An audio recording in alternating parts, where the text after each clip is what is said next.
Bueno, vamos a ver ahora cómo planteamos algunos problemas básicos. Dice, obtener la longitud de una escalera recargada en una pared de 4,33 metros de altura que forma un ángulo de 60 grados con respecto al piso. Entonces vamos a dibujar un triángulo rectángulo y ahí vamos a poner la pared donde va a estar. Acá. Entonces nos dice que la altura de la pared es de 4,33 metros y vamos a poner. La escalera son de esas que son con las maderitas nomás. Entonces la apoyamos sobre la pared y dice que forma un ángulo de 60 grados con el piso. Entonces, ¿qué nos está faltando? La longitud de la escalera, que es la hipotenusa. ¿Qué datos nos dan? Un ángulo y el cateto opuesto a ese ángulo. Entonces, ¿qué razón trigonométrica relaciona el opuesto y la hipotenusa? El seno. Entonces planteamos y encontramos. Y después que lo encontramos el valor, contestamos. La longitud de la escalera es de tantos metros. Vamos a ver otro.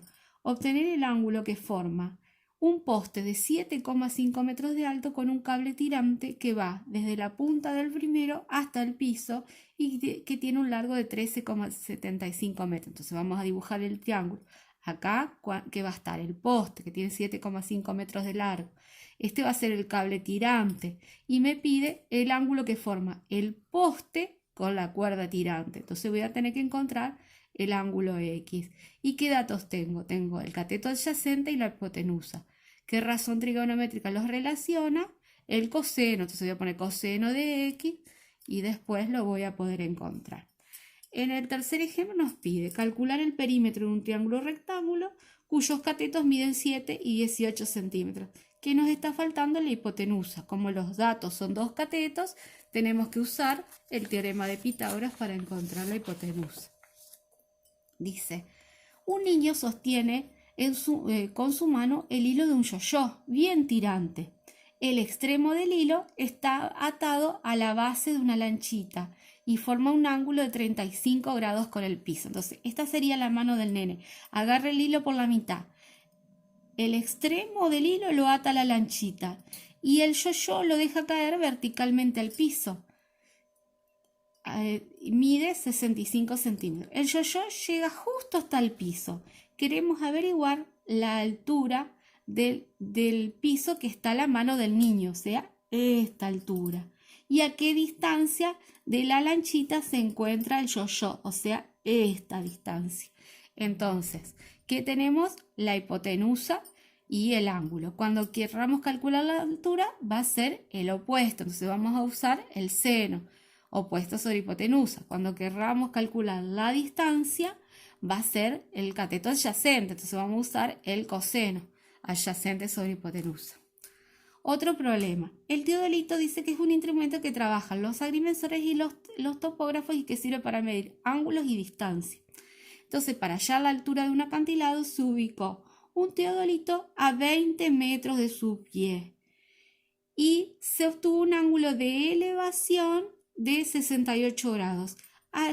Indica cuál es la altura aproximada del acantilado. Entonces, que vamos a tener que calcular el opuesto, tenemos el adyacente. Entonces, siempre que se relacionan dos catetos, voy a utilizar la tangente. Fíjense que acá el teodolito lo graficamos a ras del suelo, pero puede ser que el teodolito esté sobre un trípode, entonces que tengamos que hacer todo y después aparte sumarle la altura de donde estaba el teodolito. Supónganse que acá quedaría, no es el caso este, pero quedaría una cosa así, entonces que el teodolito, por ejemplo, mida 1,5 metros, después de hacer todo el cálculo tengamos que sumar a la altura del acantilado esos 1,5 metros. Repito, no es el caso de este problema, pero sí les puede pasar, o la altura de la persona, o lo que sea. Bueno, otro problemita.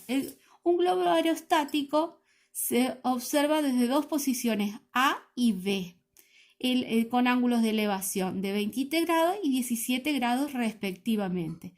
Si el globo se encuentra a 183 metros de altura, ¿cuántos kilómetros existen entre la posición A y B? O sea, entre los puntos de observación. Entonces, nosotros que vamos a tener que trabajar con dos triángulos rectángulos. En uno vamos a calcular la posición desde A hasta M y le llamamos X. Y en el otro triángulo vamos a calcular la posición de M hasta D y le llamamos Y. Cuando lo tengamos, sumamos los dos y vamos a tener la distancia total. Me distraje porque me acordé que acá en el triángulo calcula el perímetro, me pidió. Entonces, una vez que tuviera la hipotenusa, que tenía que sumar, hallar la suma de los tres lados y iba a obtener el perímetro. Bueno, entonces en este triángulo, volviendo a este, vamos a obtener el opuesto y vamos a necesitar el adyacente. Entonces, ¿qué vamos a utilizar? La tangente. Y para el otro triángulo, otra vez vamos a tener el opuesto y vamos a necesitar el adyacente, también vamos a usar la tangente. Entonces, una vez que los tenemos a los dos, los sumamos y contestamos. La distancia entre las dos posiciones de observación es tanto, entre los dos puntos de observación. Fíjense, acá estaría el faro y tiene 90 metros de altura y dice que desde la cúspide de un faro de 90 metros de altura se observan dos botes situados al oeste del faro según ángulos de depresión de 60 y 45 grados. Calcular la distancia que separa los botes. Entonces yo tengo dos botes A y B. Desde el extremo superior del faro los estoy mirando. Entonces el bote A lo miro con un ángulo de depresión de 60 grados. Y al bote B lo miro con un ángulo de depresión de 45 grados. Entonces, ¿qué es lo que hice? Separé en dos triángulos. Fíjense, este es el primer triángulo que tiene la altura del faro va a ser la misma. 60 grados el ángulo con que lo miran desde el bote A. Y voy a tener que calcular esta distancia desde de la base del faro hasta ese bote que le llamé I. Utilizo la tangente porque está relacionando los dos catetos respecto del ángulo que nos dieron. Entonces encontré que este cateto I, esta distancia es de 51,96 metros. Pero a mí me están pidiendo esta distancia entre los dos botes. Entonces, ¿qué voy a trabajar yo? Ahora voy a trabajar con el triángulo más grande. Para ese triángulo voy a tener que el ángulo de elevación viene a ser, porque se acuerdan que este ángulo era igual con este y este ángulo igual con este, entonces es de 45 grados. La altura del faro sigue siendo la misma y la distancia ahora es de I más X. Entonces yo voy a plantear que la tangente de 45 grados es 90 metros sobre I más X. De ahí voy a sacar que I más X es 90 grados dividido tangente de 45. Como tangente de 45 es 1, ¿qué me va a quedar? I más X es 90. ¿Cómo puedo saber X solito? Si yo ya sé I. Si a 90 metros le quito 51,96 metros, voy a tener la distancia entre los dos botes y voy a contestar. La distancia entre los dos botes es de tantos metros.